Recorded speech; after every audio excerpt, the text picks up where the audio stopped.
So welcome class 6. This is your chapter number 8 linear equations.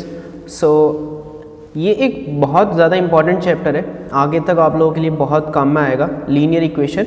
तो सबसे पहले हम लोग ये समझते हैं एक इक्वेशन क्या होता है। देखिए कोई भी एक ऐसा टर्म जिसके इक्वल टू में ज़ीरो होता हो तो वो चीज़ एक इक्वेशन हो जाता है आप लोगों का।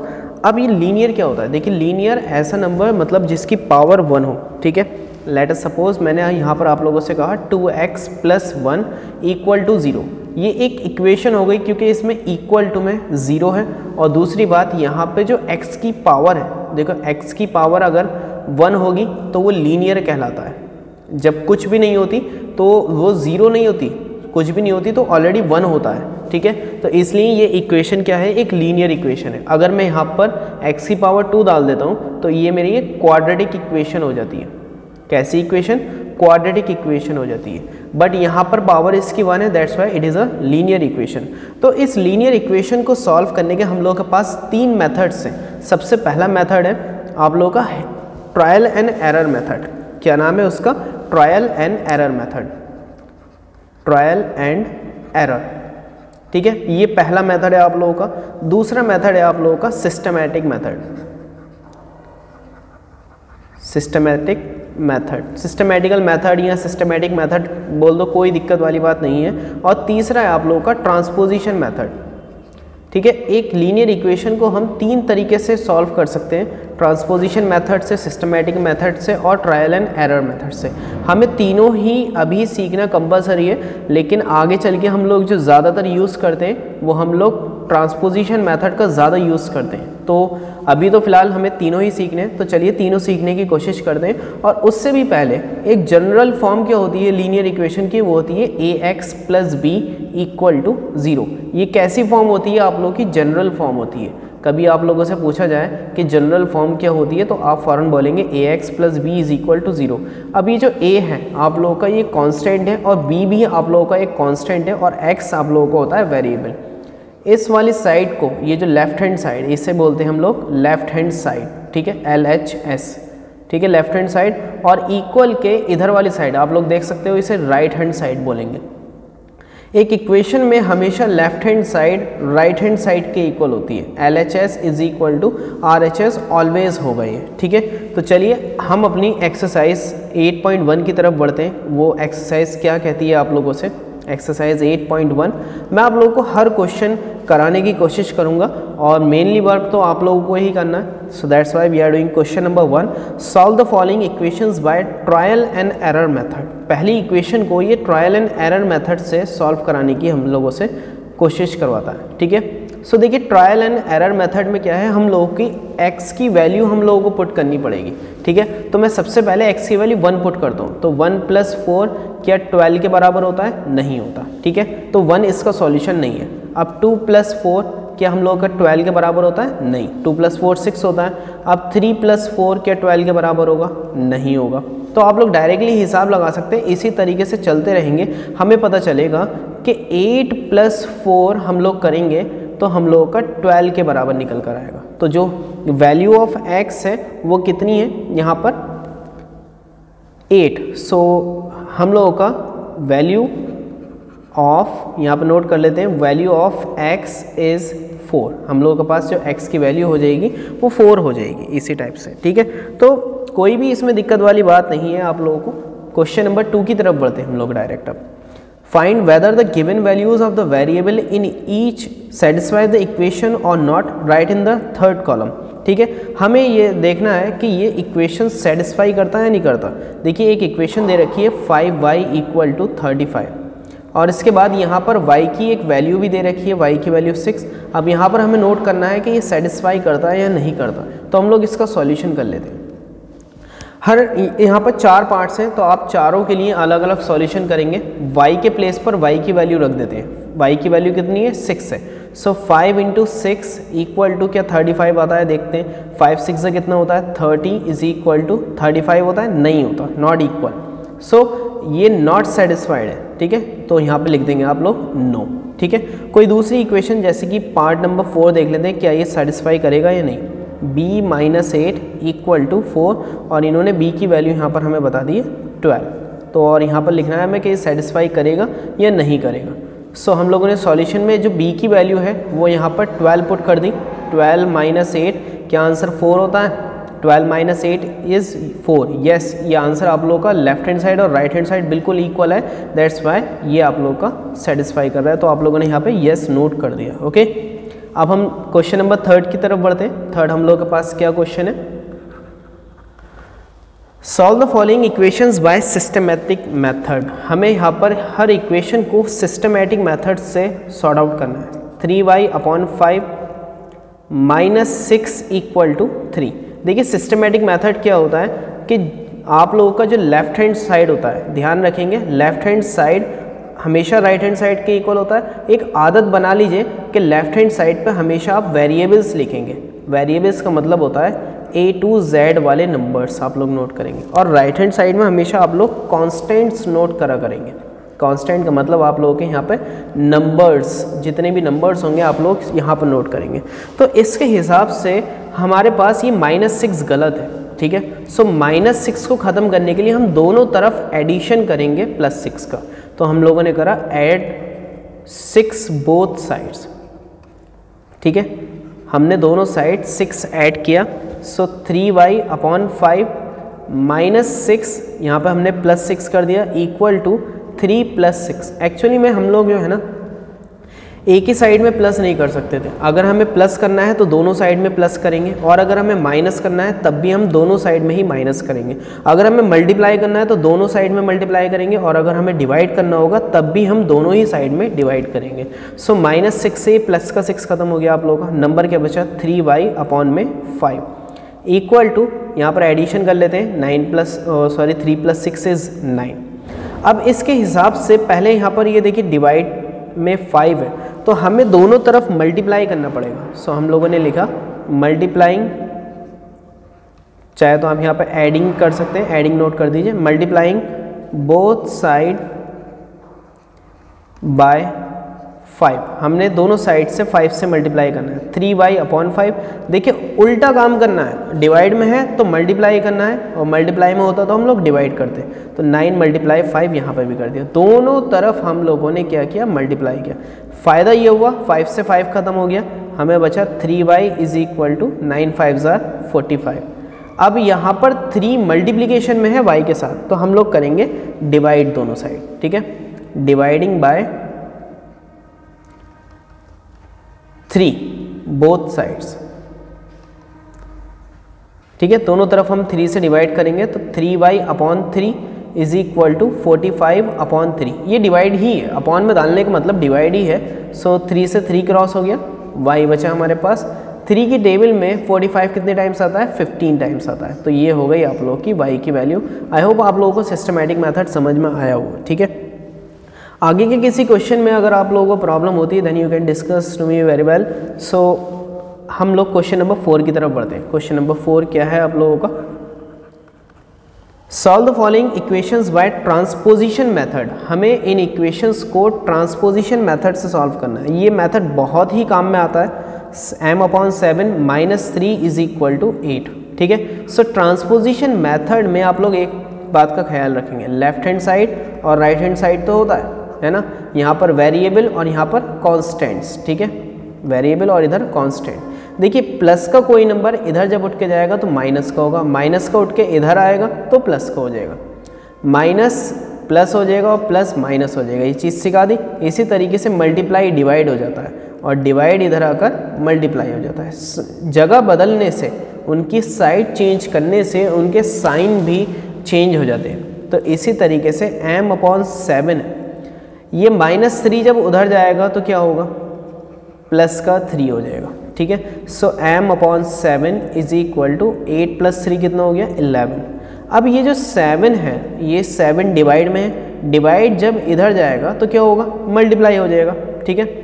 सो m = 11 × 7, तो m की वैल्यू कितनी हो गई? 11 × 7 = 77। तो ये बहुत अच्छा मेथड है, आप लोग इससे डायरेक्टली आंसर फाइंड आउट कर सकते हैं। मैं डायरेक्ट इसका आप लोगों को एक 4th पार्ट करके दिखाता हूँ। चलिए 4th नहीं, 3rd पार्ट करके दिखाता हूँ, है ना। 3rd पार्ट हमारे पास अच्छा है। So 3 in bracket y minus 3 equal to 5 in bracket 2y plus 1। ठीक है, हम लोगों ने इसे सॉल्व करना है। तो एक्चुअली में हम लोगों को पहले मल्टीप्लिकेशन करनी होगी 3 की y से। सो 3 की y से मल्टीप्लाई करेंगे 3y हो जाएगा, माइनस 3 की 3 से मल्टीप्लाई करेंगे 3 3 जा 9। ये मल्टीप्लाई करने का तरीका होता है ना। 5 की 2 से मल्टीप्लाई करेंगे 5 2 जा 10y प्लस 5 की 1 से मल्टीप्लाई करेंगे 5 1 जा 5। ठीक है, अब देखिए जगह बदली, -9 उधर जाएगा और 10 इधर आएगा। देखिए 3y, ये जो 10 है अपनी जगह गलत है क्योंकि लेफ्ट हैंड साइड किसकी होती है, राइट हैंड साइड यहाँ पर होती है कांस्टेंट की। ठीक है, तो 10y को इधर लेकर आइए तो माइनस का 10y हो जाएगा, इक्वल टू में यहाँ पे क्या बचा 5। ये जो माइनस का 9 है जब उठ के इधर की साइड आएगा तो ये प्लस का 9 हो जाएगा। ओके, सो 3 में से 10 निकलेंगे तो बचेंगे माइनस का 7 और y तो चल ही रहा है साथ में। 9 और 5 कितना हो जाएगा, 14 हो जाएगा। ठीक है, अब ये माइनस का 7 नहीं है, एक्चुअली में ये मल्टीप्लाई का 7y है माइनस का, तो मल्टीप्लाई का नंबर कहाँ जाएगा, डिवाइड में। So y is equal to 14 upon -7। अब आप लोग बोलेंगे सर ये माइनस प्लस क्यों नहीं हुआ, एक्चुअली में मल्टीप्लाई को डिवाइड कर रहे हैं इसलिए माइनस प्लस नहीं हुआ। ठीक है, सो 7 2 जार 14। सो y की वैल्यू नीचे का माइनस अगर आप ऊपर दे देंगे तो -2 आ जाएगी वैल्यू। ठीक है, यही आप लोगों का आंसर है। आई होप ये आप लोगों को समझ में आया हो। अब क्वेश्चन नंबर 5 की तरफ बढ़ते हैं। क्वेश्चन नंबर 5 क्या कहता है आप लोगों से, solve the following equation by transposition method and verify your answer.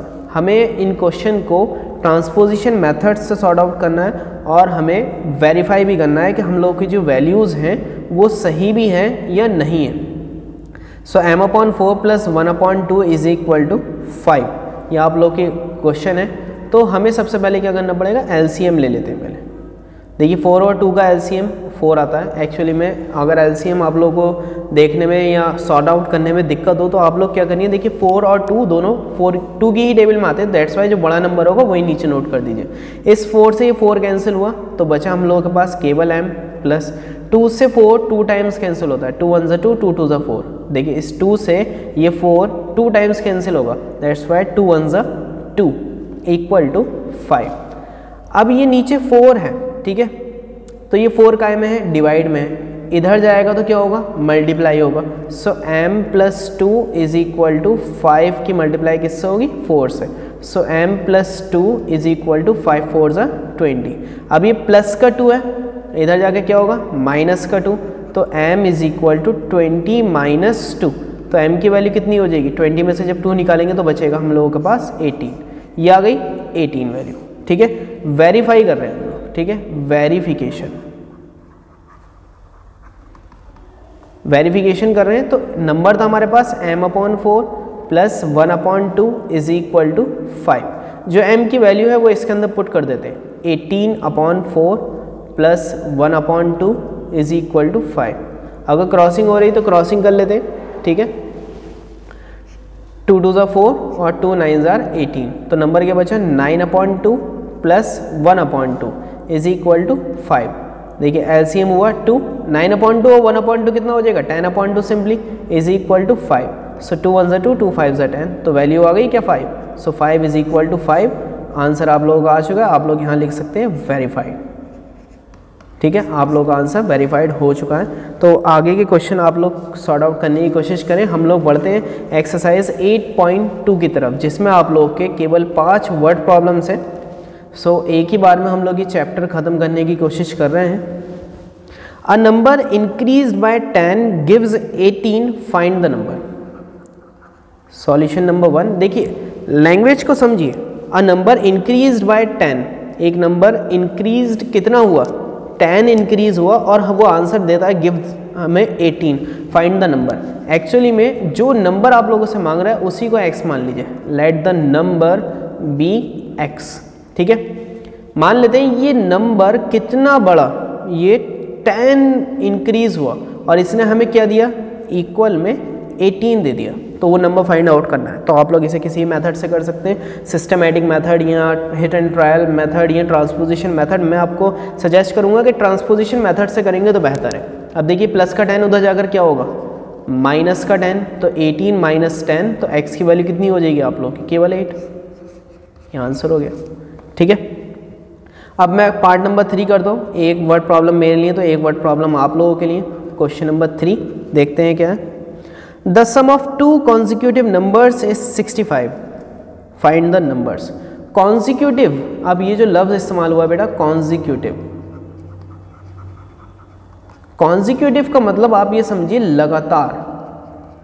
दो कॉन्जिक्यूटिव नंबर्स, जो लगातार नंबर जो है उनका जो एडिशन दे रखा है, सम का मतलब प्लस होता है, जो उनका एडिशन दे रखा है 65 दे रखा है। मान लो अगर एक x है तो दूसरा क्या हो जाएगा x + 1, वो इस वजह से अगर एक 9 लिया तो दूसरा क्या होगा 9 + 1 दैट इज 10, है ना। अगर एक 10 लिया तो दूसरा क्या हो गया 11, अगर एक 19 लिया तो दूसरा कितना हो गया 20। ये कॉन्जिक्यूटिव नंबर्स हुए। ये कैसे हुए? कॉन्जिक्यूटिव नंबर्स हुए। तो हम लोगों ने नंबर लिए, let the numbers be x and x + 1। ठीक है, इन दोनों का एडिशन दे रखा है, तो x और x + 1 का जो एडिशन दे रखा है, ये बोल रहे हैं ना the sum of two consecutive numbers is 65, इनका एडिशन 65 है। तो x जोड़ देंगे आपस में, ये जो x और x है ये दोनों जोड़ सकते हैं। x और x कितना होगा 2x + 1 = 65। ट्रांसपोजिशन मेथड लगाइए, +1 उधर जाकर -1 हो जाएगा। सो 65 - 1, सो 2x = 64 हुआ। अब देखिए ये 2 कहाँ आएगा? डिवाइड में आएगा। 64/2 कटिंग कर दीजिए, 2 3 = 6, 2 2 = 4। सो x की वैल्यू कितनी आ गई आप लोगों की? 32। ठीक है, सो जो आप लोगों के नंबर्स पहला नंबर क्या हो गया 32, अगला नंबर क्या है x + 1, तो यानी कि 32 + 1 और आप लोगों का नंबर हो गया 33। तो ये दो कॉन्जिक्यूटिव नंबर आप लोगों के हो गए। ठीक है, सो यहाँ पे लिख सकते हैं hence the consecutive numbers are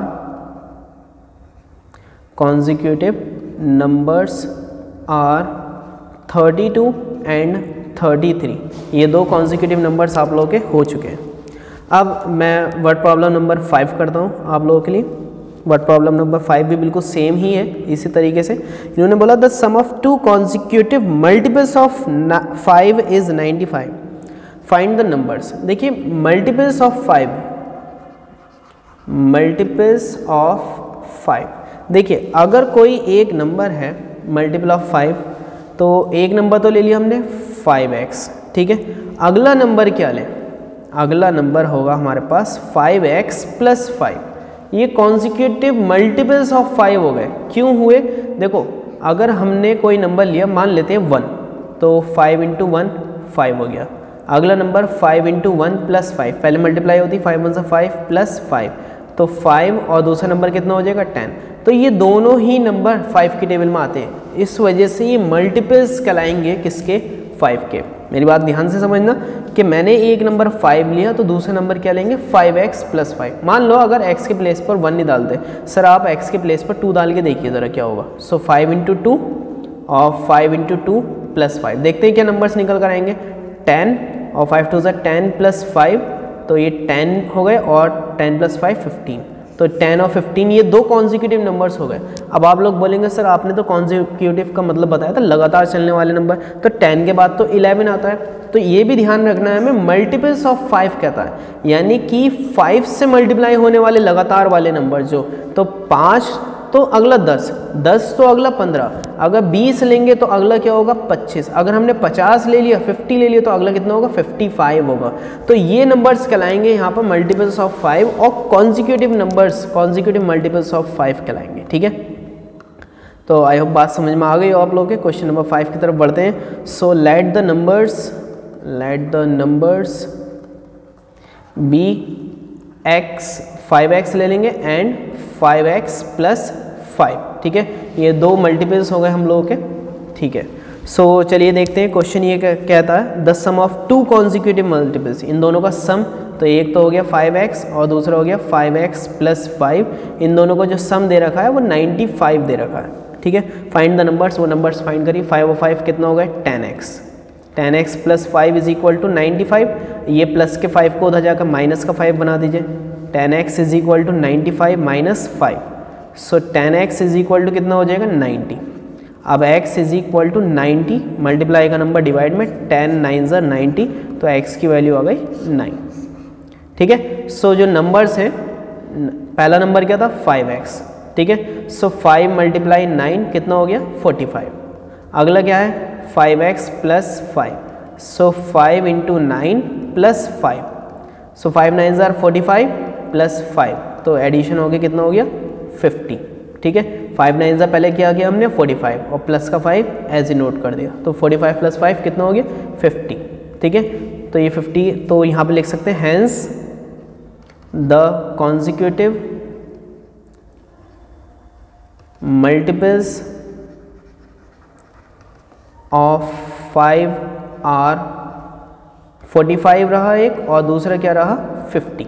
ये आप लोगों का आंसर है। इन दोनों की एडिशन भी देखिए 95 आ रहा है, 45 और 90 को प्लस करके 95 आ रहा है जो क्वेश्चन कह रहा था। ठीक है, सो यहाँ पर आप लोगों का चैप्टर खत्म होता है, द चैप्टर एंड्स। सो कल बात करेंगे या नेक्स्ट क्लास में हम लोग बात करेंगे नेक्स्ट चैप्टर की, जो कि आप लोगों का है, देखते हैं भाई कौन सा चैप्टर है आप लोगों का। नेक्स्ट चैप्टर है ratio proportions and unitary method. ठीक है, ये आप लोगों का नेक्स्ट चैप्टर है। तो आज का क्लास ख़त्म करते हैं। Thank you everyone and please like share and subscribe. बेटा जिसने चैनल को सब्सक्राइब नहीं किया है सब्सक्राइब करें, और जिसने लाइक नहीं किया है वीडियो को वो भी लाइक करें। ठीक है, थैंक यू एवरीवन।